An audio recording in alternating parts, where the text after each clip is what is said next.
आज हम बात करने वाले हैं राह जुनून के हवाले से। राह जुनून का पहला एपिसोड ऑन एयर हो चुका है। दानिश तैमूर उसमें शबरेज का कैरेक्टर प्ले कर रहे हैं और इसके अलावा उसमें कोमल मीर हैं जो कि महर का कैरेक्टर प्ले कर रही हैं। ये दो मेन कैरेक्टर्स हैं जो कि बाकायदा तौर पर इस ड्रामा में सबसे ज़्यादा नजर आएंगे। इन्हीं के इर्द गिर्द जो है वो सारी स्टोरी घूमती है।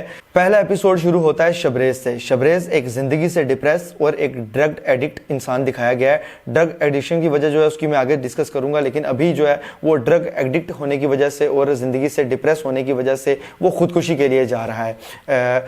एक जगह पर, एक सुनसान जगह पर जाकर वो गाड़ी रोकता है और एक बड़ी सी जो पहाड़ी है उस पर से कूदने के लिए वो तैयार हो जाता है और बाकायदा कूदने ही लगता है कि एंट्री होती है महर की, यानी कि ड्रामे की हीरोइन की, और वो उसको रोक लेती है। जब वो उसको रोकती है तो उसके बाद वो रुक जाता है। सबसे पहले तो बात है कि वो रुक जाता है, उसकी कुछ बातें सुनता है और बाकायदा तौर पर ख़ुदकुशी का प्लान कैंसिल करके वहाँ से जाने लगता है। जाने से पहले वो अपना नंबर देता है महर को कि कभी भी कोई किसी किस्म की ज़रूरत पड़े तो मुझे कॉल ज़रूर कीजिएगा, और महर नंबर उसका ले लेती है। ये नंबर एक्सचेंज करने का अच्छा तरीका था वैसे। बहरहाल महर उसका नंबर ले लेती है और वो वहाँ से चला जाता है। कुछ ही देर बाद जो है वो महर की उसको कॉल आ जाती है कि जी मुझे आपकी ज़रूरत पड़ चुकी है।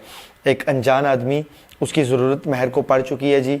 और ज़रूरत क्यों पड़ी है कि उसका एक मोबाइल था वो किसी ने छीन लिया है। उसके अलावा उसकी गाड़ी जिसमें वो सफ़र कर रही थी, वहाँ पे घूमने फिरने आई थी अपनी सहेलियों के साथ, वो मिस हो चुकी है। वहाँ से उसको छोड़ कर निकल गए हैं वो। ये भी एक छोटा सा ब्लंडर था। बहरहाल वो वहाँ से उसको छोड़ कर निकल गए हैं। तो अब उस गाड़ी तक पहुँचाने के लिए उसको शबरेज़ की मदद चाहिए। शबरेज बहरहाल पहले ही मदद के लिए तैयार बैठा था, इसलिए तो उसने नंबर दिया था उसको। तो वो मदद के लिए फ़ौरन ही उसके पास पहुंचता है और उसको लेकर गाड़ी की तरफ रवां दवां हो जाता है। इस दौरान कुछ छोटी छोटी चीज़ें होती हैं लेकिन वो काबिल ज़िक्र नहीं है। गाड़ी तक पहुंच जाते हैं वो। तकरीबन 20 मिनट जो है इस सब में लगते हैं। 20 मिनट तक की स्टोरी एपिसोड की गुजर चुकी थी। 20 मिनट के बाद तकरीबन 20 मिनट पर वो उसको उस गाड़ी तक पहुँचाने में कामयाब हो जाता है। लेकिन महर के गाड़ी में बैठने से पहले वो उसको प्रपोज कर देता है। ये भी बड़ी जल्दी की गई है, स्पीड दिखाई गई है। बहरहाल महर को प्रपोज करता है और महर भी फ़ौरन ही जो प्रपोजल है वो एक्सेप्ट कर लेती है। उसके बाद स्टोरी आगे बढ़ती है। उन दोनों के दरमियान बज़रिया फ़ोन बातचीत शुरू हो जाती है और कुछ दिनों बाद जो है वो शबरेज़ महर के यूनिवर्सिटी में दाखिला ले लेता है बाकायदा तौर पर, ताकि ज़्यादा से ज़्यादा साथ रह सकें। उसी दौरान कुछ सीन्स जो हैं वो उसके बारे में बात करना चाहूँगा। शबरेज़ के वालिदैन की एंट्री होती है और उनका आपस में जो है वो अजीब सा रिलेशन दिखाया गया है कि आपस में बनती नहीं है उनकी, एक दूसरे को ताने वगैरह मारते हैं। और वही वजह है कि अपने कामों में मसरूफ़ रहने की वजह से और एक दूसरे को ताने मारने की वजह से और एक दूसरे के साथ बनती नहीं है उनकी। जो वजूहात हैं शबरेज़ के ड्रग एडिक्ट होने की और उसके बाद ख़ुदकुशी तक पहुंचने की। ड्रग एडिक्शन जो है वो उसने छोड़ दी हुई है। बाकायदा वो स्टोरी में दिखाया गया है कि वो रिहेबिलिटेशन सेंटर में बाकायदा तौर पर उसका इलाज करवा कर अब ठीक हो चुका है। तो उस चीज़ से तो वो निकल आया, लेकिन ये सारी चीज़ों की वजूहात जो हैं उसके वालिदैन दिखाए गए हैं इसमें। अच्छा जी, उसकी वालिदा का कैरेक्टर जो है वो काफ़ी सख्त दिखाया गया है, लेकिन रवायती कैरेक्टर है। इससे पहले कई ड्रामाज में हो चुका है। दानिश तैमूर यानी शबरेज़ की जो उसका बड़ा भाई है, उसकी जो मिसिस है, उसकी जो बीवी है अहलिया उसके साथ शबरेज़ की वालिदा की बिल्कुल भी नहीं बनती। वो उसको पसंद नहीं करती क्योंकि उसके बड़े भाई ने अपनी मर्ज़ी से वो शादी की होती है और वो माँ भी नहीं बन सकती, जो कि नापसंद करने की एक और बड़ी वजह दिखाई गई है। तो काफ़ी सख्त कैरेक्टर दिखाया गया है और काफ़ी ज़िद्दी कैरेक्टर दिखाया गया है शबरेज़ की वालिदा का, जो कि एक सख्त सास साबित हो रही हैं फ़िलहाल। तो इस सीन को देखकर मुझे ऐसा लगा कि ये ऐसा ना हो कि कहीं आने वाले एपिसोड्स में ये स्टोरी जो है वो कुछ हद तक घरेलू पॉलिटिक्स की तरफ चली जाए। बहरहाल अगर ये ऐसा होता है तो फिर बड़ा बोरिंग होगा, पहले बहुत दफ़ा हो चुका है। स्टोरी थोड़ी सी आगे बढ़ती है और दानिश तैमूर को एक कॉल आती है जिसमें उसको कहा जाता है कि महर के साथ यूनिवर्सिटी में किसी ने बदतमीज़ी की है। यहाँ से स्टोरी जो है वो अपनी थोड़ा सा पीक पर जाती है। महर के साथ किसी ने बदतमीज़ी की और वो भाग कर पहुँचता है यूनिवर्सिटी में। उसको पता चलता है कौन सा लड़का है और वो जाकर उसको पीटना शुरू कर देता है। उसी दौरान महर एंटर होती है झगड़ा में और झगड़ा छुड़वाने की कोशिश में उसको दानिश तैमूर का धक्का लगता है, यानी शबरेज़ का, और वो एक जगह पर जाकर गिरती है। उसका हाथ ज़ख्मी हो जाता है। हाथ ज़ख्मी देखकर दानिश तैमूर यानी शबरेज़ अपना आपा खो देता है और वहाँ से जल्दी से उसको लेकर हॉस्पिटल में पहुँचता है।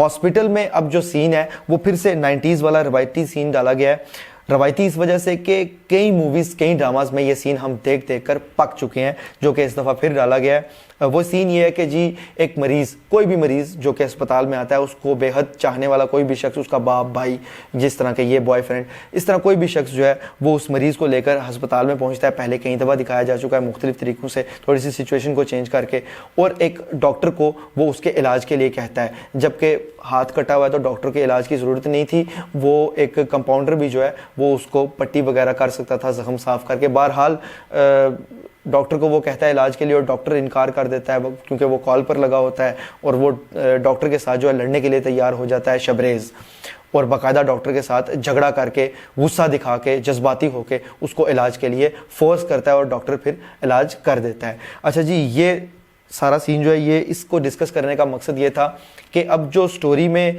इंटरेस्टिंग चीज़ होने वाली है, जो एंगेजिंग चीज़ है, वो मुझे यही लगती है कि अड़चन पैदा करने वाले दो कैरेक्टर फ़िलहाल नज़र आ रहे हैं। वो है शबरेज़ की वालिदा और शबरेज़ खुद अपने मामलात में, क्योंकि जो उसका गुस्सा है, मुझे लगता है कि ये आने वाले वक्त में इसी के लिए कई मसाइल खड़े करेगा, और काफ़ी हद तक इसके रिश्ते को ख़राब करने में, और इसके रिश्ते को बाकायदा तौर पर मजबूत होने में, शादी तक पहुँचने में ख़राबियाँ पैदा करेगा बहुत सी। ये मेरे ख्याल से इंगेजिंग होगा ऑडियंस के लिए, क्योंकि यही देख कर लोगों को दूसरा एपिसोड तक लोग जाने वाले हैं कि अब क्या होगा, इसके बाद क्या ये मज़ीद कांड करने वाला है। तो बहरहाल अगर इस स्टोरी के हवाले से बात कर लें तो रवायती सी स्टोरी है। अगर कोई दीवानगी ड्रामा जो दानिश तैमूर का बड़ा हिट हुआ था वो सोचकर इस ड्रामा को देखना शुरू करता है, तो मेरे ख्याल से वो गलती करेगा, क्योंकि इस ड्रामा में वो चीज़ मुझे नज़र नहीं आने वाली, ना आपको नज़र आएगी। क्यों कि इसको बाकायदा रिवायती तरीके से बनाया गया, रिवायती स्टोरी है। दीवानगी ड्रामा की बिल्कुल मुख्तलिफ स्टोरी थी, उस तरह की स्टोरीज़ उससे पहले उस तरह से नहीं थी दिखाई गई जिस तरह से वो दिखाई गई थी दीवानगी ड्रामा में। लेकिन इस ड्रामा में बाकायदा तौर पर हर चीज़ रवायती दिखाई गई है, जो कि मेरे ख्याल से कुछ नया नहीं है इसमें। बहरहाल दानिश तैमूर और कोमल मीर, इन दोनों की अपनी एक फ़ैन फॉलोइंग है, और जो लोग इनको पसंद करते हैं वो इस ड्रामा को फ़िलहाल शौक से देख रहे हैं। पहले एपिसोड को बेशुमार व्यूज़ मिल चुके हैं, इस वक्त जो है वो 2 मिलियन से क्रॉस कर चुके हैं इसके व्यूज़, और यकीनन जो है इससे भी बढ़ेंगे, और आने वाले वक्त में हो सकता है कि इससे भी बढ़ें। लेकिन मुझे नहीं लगता कि अगर इसके व्यूज़ में मज़ीद इजाफा भी होता है तो इसकी स्टोरी इस काबिल है कि जिसकी वजह से इसमें इजाफा हो। इन दोनों की फ़ैन फॉलोइंग ही है जिसकी वजह से इस ड्रामे के व्यूज़ और इसकी रेटिंग जो है वो अच्छी आएगी। बाकी इसकी स्टोरी इतनी अच्छी मुझे अभी नहीं लगी। बहरहाल दूसरा एपिसोड जब आएगा तो देखेंगे कि मज़ीद क्या इंटरेस्टिंग हो सकता है इस ड्रामा में, तो उसके हवाले से रिव्यू लेकर आऊँगा और उसके बारे में बात करेंगे तफसील के साथ। बहरहाल इसको एंड करते हैं वीडियो को यहीं पर। अगर ये वीडियो आपको पसंद आती है तो इसको लाइक, शेयर और इस पर कमेंट कीजिए। ऐसी मज़ीद वीडियोज़ के लिए चैनल को सब्सक्राइब कीजिए और बेल के आइकन पर ऑल पर लाजमी क्लिक कीजिएगा। अल्लाह हाफिज़।